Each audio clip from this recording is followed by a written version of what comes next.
कुछ राज्य में 16 दिसंबर को ड्राफ्ट लिस्ट निकाल दिया गया है एसआईआर गणना की। अब देखिए, इसमें राजस्थान, गोवा, वेस्ट बंगाल और यूटी में पुडुचेरी और लक्षद्वीप का निकाला गया है। लेकिन साइट बिजी होने के कारण कुछ राज्यों में जब आप सर्च मारेंगे तो अभी दिखा नहीं रहे, लेकिन यहाँ पे निकल चुका है। इस वीडियो के माध्यम से आप घर में बैठकर एसआईआर ड्राफ्ट लिस्ट निकाल सकते हैं। पूरा वीडियो लास्ट तक देखिएगा। अब देखते हैं एसआईआर ड्राफ्ट लिस्ट होता क्या है। जब इलेक्शन कमीशन एसआईआर कराता है तो सबसे पहला काम उनका क्या है, ड्राफ्ट लिस्ट निकालना।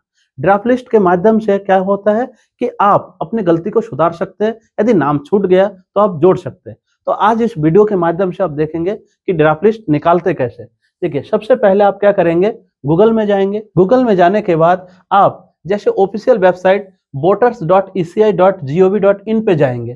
तो जैसे आप यहाँ क्लिक करेंगे तो आपका एक इंटरफेस आ जाएगा। तो इस तरीके का एक इंटरफेस दिख जाएगा। अब इसमें आप जाके क्या करेंगे, इसको आप जब थोड़ा ऊपर की तरफ लेके जाएंगे तो आपका देखिएगा यहाँ पे आएगा डाउनलोड इलेक्टोरल रोल। तो यहाँ पे डाउनलोड इलेक्टोरल रोल पे जैसे आप क्लिक करेंगे तो आपको इस तरीके का एक इंटरफेस दिखेगा। सबसे पहले आप सेलेक्ट स्टेट में जाएंगे। सेलेक्ट स्टेट में जाके जैसे मैं आपको वेस्ट बंगाल का उदाहरण लेके समझा रहा हूँ।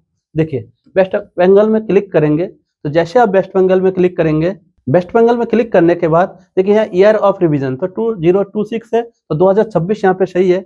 यहाँ SI draft list, SI draft list में एसआई ड्राफ्ट लिस्ट ऑलरेडी यहाँ क्लिक किया हुआ है। अब देखिए सेलेक्ट डिस्ट्रिक्ट, आप यहाँ सेलेक्ट, जैसे मैंने यहाँ दार्जिलिंग कर दिया। अब जैसे आप यहाँ दार्जिलिंग करेंगे अब आपके सामने यहाँ असेंबली आ जाएगा। तो जैसे आप असेंबली, मैंने 23 दार्जिलिंग वाले को मान लो मैंने सेलेक्ट कर लिया। इसका मतलब यह है कि आप कौन से विधानसभा क्षेत्र से आते हैं उसको आप यहाँ सेलेक्ट कर लेंगे। अब यहाँ लैंग्वेज, सिलेक्ट लैंग्वेज में देखिए हिंदी भी आया, इंग्लिश भी आया। अब मैंने यहाँ हिंदी सेलेक्ट किया।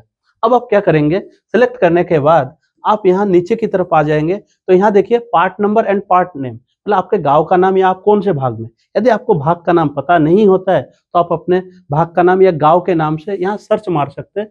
सर्च के माध्यम से भी कर सकते हैं। अब मान लीजिए मैंने भाग 1 में क्लिक कर दिया। अब आप देखिए यहाँ भाग खाली नीचे करेंगे तो इतना ही नहीं है, आप यहाँ देख सकते हैं कि यहाँ आप आगे जाकर और भी भाग देख सकते हैं। बहुत सारा भाग इसमें दिया रहेगा। अब मैंने भाग 1 में क्लिक किया। अब भाग 1 में जाकर आप क्या करेंगे, यहाँ कैप्चा में चले जाएंगे। कैप्चा को थोड़ा रिफ्रेश कर लेना। अब रिफ्रेश करने के बाद यहाँ आप जाएंगे, यहाँ पे आप लिखेंगे। अब एक कैप्चा लिखने के बाद आप डाउनलोड सेलेक्ट पीडीएफ में चले जाएंगे। जैसे डाउनलोड ऐसा निशान आएगा और इस तरह से आपका पीडीएफ डाउनलोड हो जाएगा। और जब पीडीएफ डाउनलोड हो जाएगा आप खुद देख सकते हैं कि ये देखिए पश्चिम बंगाल में विधानसभा क्षेत्र 23 दार्जिलिंग आ गया। अब आप खुद देखिए भाग संख्या 1 आया और आप इस तरह से अपना नाम देख सकते हैं कि परिवार में से किसका नाम है, किसका नहीं है। तो इस तरह से आप घर में बैठकर ही ड्राफ्ट लिस्ट देख सकते हैं कि आपका नाम आया है या नहीं आया है।